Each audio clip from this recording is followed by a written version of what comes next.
আসসালামু আলাইকুম। Creative online স্কুলের পক্ষ থেকে সকলকে জানাই শুভেচ্ছা এবং অভিনন্দন। আজকে আমরা নবম দশম শ্রেণীর 16.2 পরিমিতির অধ্যায়ে 9 নম্বর অঙ্কটি সমস্যার সমাধান করব।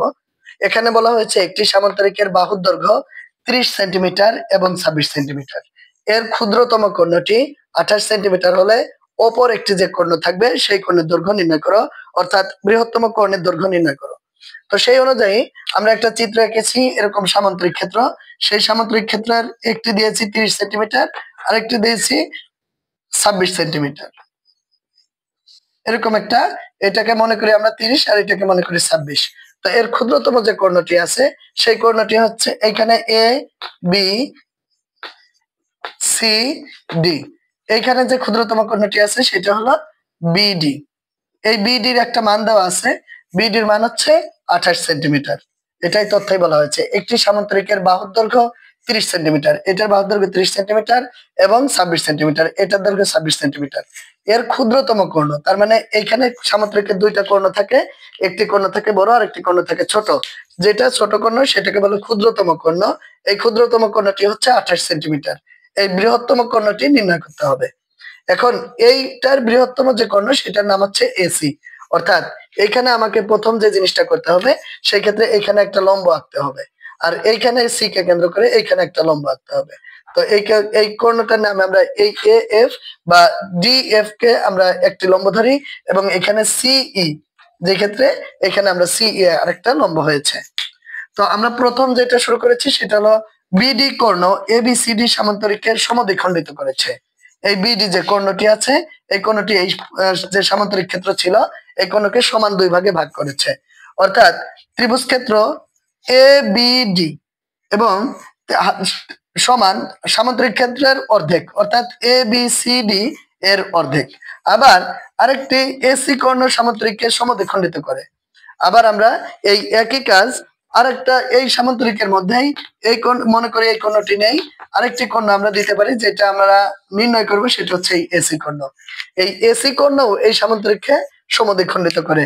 তাই আমরা বলতে পারি যখন এসি কর্ণ দিচ্ছি তখন ত্রিভুজ ক্ষেত্র এ বি সি সমান সামান্তরিক ক্ষেত্রের এটাও অর্ধেক। তার মানে এই যখন এই এ বি ডি যে কর্ণটি থাকবে তখন সেটাও সামান্তরিককে সমান দুই ভাগে ভাগ করবে, আবার যেটা বড় কর্ণ সেটাও সামান্তরিককে সমান দুই ভাগে ভাগ করবে।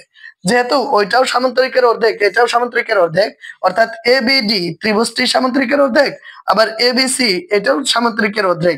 তাই আমরা বলতে পারি ত্রিভুজ ক্ষেত্র এ বি সি সমান ত্রিভুজ ক্ষেত্র এ বি ডি। অর্থাৎ ত্রিভুজ ক্ষেত্র এ বি ডি সমান ত্রিভুজ ক্ষেত্র এ বি সি। অর্থাৎ এই ত্রিভুজ ক্ষেত্র এবং এই ত্রিভুজ ক্ষেত্র পরস্পর সমান। এখন ত্রিভুজ ক্ষেত্র এ বি ডি, ত্রিভুজ ক্ষেত্র আমাদের যেটা এ বি ডি তে যেটা দেওয়া আছে, এ বি ডি তে আমরা দেখতে পাচ্ছি যে যখন আমাদের এই ক্ষুদ্রতম কর্ণটি দেওয়া আছে, ক্ষুদ্রতম মান দেওয়া ছিল আমাদের 28 সেন্টিমিটার, এখানে দেওয়া ছিল আমাদের 28, এটা দেওয়া ছিল 30 আর এটা দিয়েছিল 26। তার মানে আমরা আগের যে অধ্যায়টি করেছি 16.1 যে পরিমিত অধ্যায়, সেখানে আমরা বিষমবাহু ত্রিভুজ ক্ষেত্রের ক্ষেত্রফলের সূত্র পেরেছি। যখন বিষমবাহু ত্রিভুজ ক্ষেত্রের ক্ষেত্রফলের সূত্রটা আমরা নির্ণয় করেছি তখন সেটার ক্ষেত্রে আমরা প্রথমে বের করেছি অর্ধ পরিসীমা, অর্থাৎ তিন বাহুর যোগফলকে 2 দ্বারা ভাগ করলে অর্ধ পরিসীমা পাওয়া যায়, আর সেটা হচ্ছে 42 সেন্টিমিটার। আর আমরা জানি বিষমবাহু ত্রিভুজ ক্ষেত্রের ক্ষেত্রফল √s * s - a s - b * s - c। অর্থাৎ পরিসীমার থেকে তিনটা বাহুর যে পরিমাপ আছে বা মাপ আছে সেটা আমরা বাদ দেব।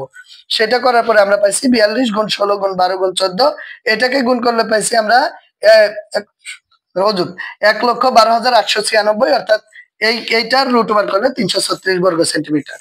এখন আমরা এইটা পেয়েছি ত্রিভুজ ক্ষেত্র এ বি ডি এর ক্ষেত্রফল, এইটার ক্ষেত্রফল। এখন আমরা জানি যে ত্রিভুজ ক্ষেত্রের ক্ষেত্রফল আরেকটা সূত্র আছে, সেটা হচ্ছে হাফ গুণ ভূমি গুণ উচ্চতা। যেহেতু আমাদের এখানে উচ্চতাটার মান বের করতে হবে, তাই আমরা ওইটা এখন ধরবো যে ত্রিভুজ ক্ষেত্রের ক্ষেত্রফল এ বি ডি সমান হাফ গুণ ভূমি গুণ উচ্চতা। আবার এই ক্ষেত্রফলের মানটা আমরা পেয়েছি 336। তাহলে আমরা বলতে পারি হাফ গুণ ভূমি গুণ উচ্চতা সমান 336। তাইলেই আমাদের উচ্চতার মানটা বের হবে। এখন আমরা মান বসাইছি, পক্ষান্তর করছি, আমাদের এইচ এর মান বের হয়েছে 22.4। এখন ত্রিভুজ ক্ষেত্র বিইসি এ আমাদের এখানে আমাদের আরেকটা জিনিস, সেটা হচ্ছে ত্রিভুজ ক্ষেত্র বিইসি, অর্থাৎ এই যে বাড়তি যে ত্রিভুজটা হয়েছে এই ত্রিভুজের ক্ষেত্রে আমাদের এই বি এর মানটা বের করতে হবে, না হলে আমরা এই সম্পূর্ণ ভূমিটা পাবো না। আর সম্পূর্ণ ভূমিটা আমাদের এই জন্য প্রয়োজন যে আমরা এখানে অতিভুজ স্কয়ার সমান লম্ব স্কয়ার যোগ ভূমি স্কয়ার, এই সম্পূর্ণ ভূমিটা আমাদের নির্ণয় করতে হবে। এখানে আছে 30, কিন্তু এই বি এর মানটা যে কত আছে এটা আমরা জানি না।